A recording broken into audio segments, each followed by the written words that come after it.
Nessun esercizio provvisorio per il Veneto. Il Consiglio regionale ha approvato la manovra di bilancio 2024-2026. Il Veneto è stato premiato dal MEF con un'assegnazione di 20 milioni di euro da destinare a spese di investimento.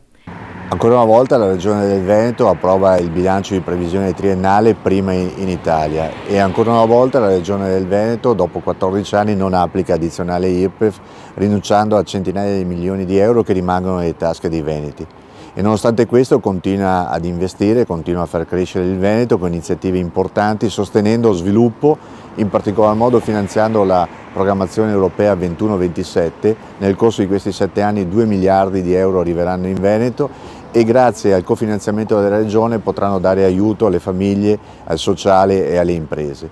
In più iniziative legate anche allo sviluppo del territorio, penso al finanziamento al velodromo di Spresiano che darà comunque lustro alla nostra regione diventando un punto di riferimento del ciclismo.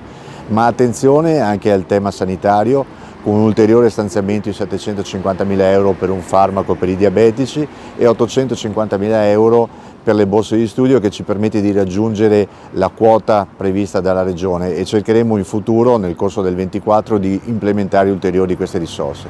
Quindi un bilancio serio, rigoroso come i tempi impongono, ma anche fiducioso di continuare a far crescere un Veneto che va più forte di tutte le altre regioni d'Italia. Il bilancio è stato approvato con 33 voti favorevoli e 9 contrari, quelli dell'opposizione. L'emergenza dell'assenza di piani industriali per l'agricoltura e per rispondere all'emergenza siccità e le emergenze ambientali che devono essere affrontate in maniera responsabile attraverso investimenti nel trasporto pubblico, attraverso investimenti per ridurre il carico di inquinamento causato nel nostro territorio e anche dal consumo di suolo. Quindi di fronte a questo noi abbiamo anche trovato le risorse, perché siccome di fronte a tutte queste problematiche c'è sempre stato risposto non abbiamo risorse, noi le abbiamo trovate e abbiamo richiesto che, così come il Presidente Zaia indebita la Regione del Veneto per le Olimpiadi con 85 milioni di debito, così faccia per investire in veri servizi e in una vera eredità per i veneti di oggi e del futuro. Allora, innanzitutto bisogna dire che questo bilancio è un bilancio assolutamente senza risorse, frutto anche dei tagli del governo, meno 28 milioni a regioni e comuni.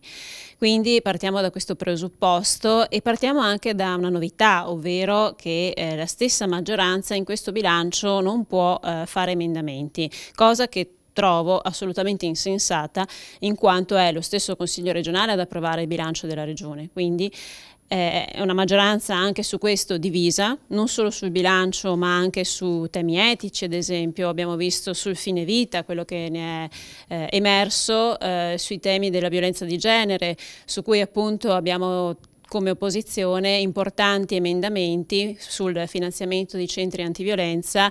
Quello che è stato proposto dalla Giunta ovviamente non ci basta, chiediamo da anni il finanziamento dei centri antiviolenza, e questi 5 milioni che arrivano solamente dopo il caso del femminicidio di Giulia Cecchettin non possono bastare, bisogna andare oltre.